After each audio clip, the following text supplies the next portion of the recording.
Eh bien bonjour et à tous, chers amis et chers abonnés. Je suis très heureux de vous retrouver pour cette nouvelle vidéo où nous allons parler d'un film, vous avez pu le voir en miniature, que je me suis revu et qui est ce film-ci, Casino de Martin Scorsese. Casino de Martin Scorsese, donc chef-d'œuvre cinématographique. Voilà, qui plonge un peu les spectateurs que nous sommes dans l'univers impitoyable des jeux d'argent et de la mafia à Las Vegas, rien que ça. Film sorti en 1995, véritable tour de force artistique et narratif. Alors l'histoire c'est très simple, hein, ça se déroule dans les années 1970 et on suit comme ça le parcours de Sam S. Rothstein, interprété de manière brillante et magistrale par Robert De Niro, qui dans ce film incarne un génie des jeux d'argent chargé par un syndicat, le syndicat des camionneurs, hein, c'est une sorte de couverture à la mafia, de gérer le casino Tangiers, avec son partenaire de toujours, un certain Nicky Santoro, joué par Joe Pesci. Ils forment comme ça un duo redoutable qui contrôle le monde du jeu à Las Vegas. Mais très vite, hein, leur succès va attirer l'attention des autorités, des rivalités internes qui vont menacer de tout détruire. Alors, moi je vous dis tout de suite, j'apprécie beaucoup ce film. Je sais que certains, c'est peut-être pas le film préféré de Scorsese, je comprends, mais je trouve que c'est un film qui, je sais pas, qui est un peu oublié, mais qu'on cite jamais ou pas souvent dans la filmo de Scorsese. On va vous citer Les Affranchis, on va vous citer Mean Street, tout ça, mais j'aime bien aussi Casino, j'aime bien aussi ce film. Et voilà, il y a des choses qui sont très intéressantes. Et la première chose qui va frapper quand on regarde ce film, c'est, j'ai envie de dire comme du reste, hein, comme tous les films de Scorsese, mais c'est surtout sa maîtrise technique. Là encore, on a des plans qui sont absolument soigneusement composés, avec des mouvements de caméra assez fluides, des jeux de lumière qui sont utilisés de manière magistrale pour créer à la fois une atmosphère qui va être sombre et en même temps glamour, la réalisation qui est tout simplement époustouflante et qui contribue comme ça à nous immerger dans cet univers fascinant, captivant, j'ai envie de dire, qui est le monde de la mafia, euh, on va dire sur le tard, hein, mais voilà, c'est absolument incroyable. Le scénario, parlons du scénario. Hein. Alors, le scénario qui est adapté, je crois, qui est adapté d'une histoire vraie, écrit, je ne sais plus, je rechercherai son nom, mais voilà, par un mec comme ça qui a vraiment vécu cette histoire. Mais le scénario a été réécrit et coécrit par Scorsese lui-même, à la fois complexe mais en même temps captivant. Alors, comme toujours, ça explore les thèmes de la corruption, la trahison du pouvoir, et nous offre une petite réflexion sur l'illusion et la réussite du rêve américain.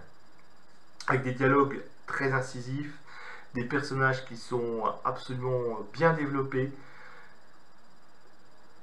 tout un contexte d'écriture qui va permettre aux acteurs de livrer des performances exceptionnelles. On a quand même, hein, au casting, on a quand même Robert De Niro, Sharon Stone, on a Joe Pesci, Robert De Niro, hein, simplement remarquable dans le rôle de Sam Rothstein. Et franchement, voilà, on dirait que ce rôle a été taillé pour lui.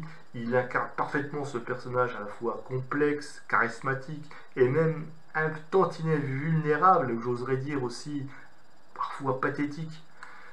Sa voix off, enfin, en VO ou en VF, hein, même la VF voilà, qui est la VF habituelle du film, tout au long du film nous plonge comme ça dans ses pensées les plus intimes et nous permet de comprendre un peu ses motivations.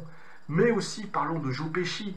Joe Pesci qui, j'ai envie de dire, qui livre ici quand même l'une de ses meilleures interprétations. Parce que bon, tout le monde connaît Dans l'Arme Fatale, mais je trouve que Dans l'Arme Fatale, c'est un peu le bouffon de service.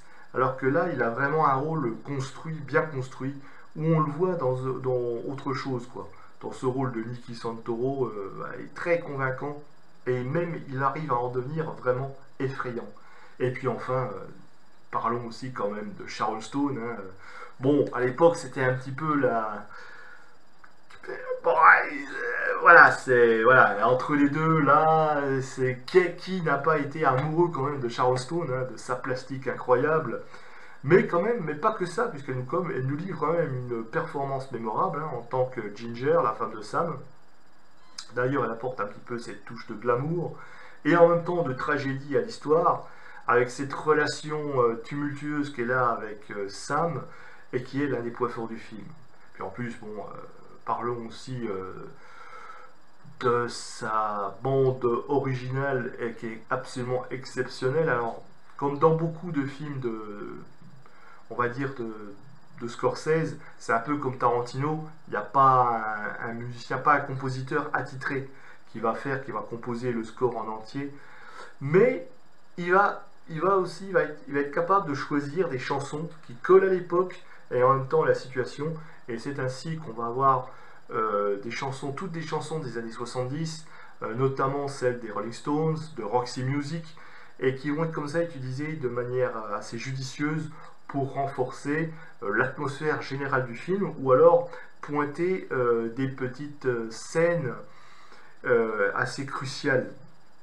Je pense notamment au moment où, je sais pas, à un moment donné, vous avez cette scène où on parle de la déchéance du personnage incarné par Sharon Stone, là, qui est en train de s'écrouler, complètement drogué, violé, enfin bon, elle a tout perdu, bref, voilà. Et c'est accompagné par la maison de Houses of the Rising Suns des Animals. Si on connaît un peu l'origine de cette chanson, on sait que ça parle non pas de maisons qui sont sur la colline dans le ciel couchant, mais simplement d'asiles psychiatriques où on enfermait les drogués. Bref, toujours des musiques qui sont très bien interprétées. Mais, bon, alors, toutes les qualités que j'ai énumérées, c'est quand même un film que je vous dis qui est... Alors, ça reste un très bon film, hein, attention. Quand je dis que c'est un film difficile à regarder, c'est pas parce qu'il est mauvais, au contraire, hein, il est très très bon ce film. Enfin, pour moi, je trouve que c'est un très bon film. Mais pour un certain public, certains spectateurs, il peut être difficile à regarder. Il y a quand même, alors, la violence graphique, violence verbale aussi. Voilà, on connaît les films de Scorsese, c'est des films qui sont très, je dirais pas virilistes, mais qui sont très, parfois un peu machistes, hein. On est dans un milieu très masculin. Alors des fois, il y a des mots qui peuvent heurter. Alors bien sûr, la violence graphique, hein, on a quand même des scènes de torture, par exemple. L'histoire qui peut être parfois un peu complexe, nous peut sembler un peu confuse, hein, ça va un petit peu dans plusieurs directions. Euh, Quand on regarde un film de Scorsese, mais ça c'est tous les films de Scorsese, il faut être focus sur le film et vraiment pas bouger de son fauteuil, hein. Donc voilà, mais ça reste quand même un incontournable pour tous les amateurs de cinéma. Voilà.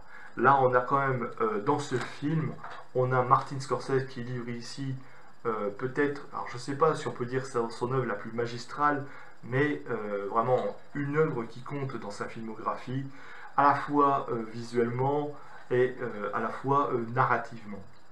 Bien sûr, aussi, il y a les performances des acteurs, hein, celles des trois, hein, Robert De Niro, Joe Pesci et Sharon Stone, qui sont absolument exceptionnels.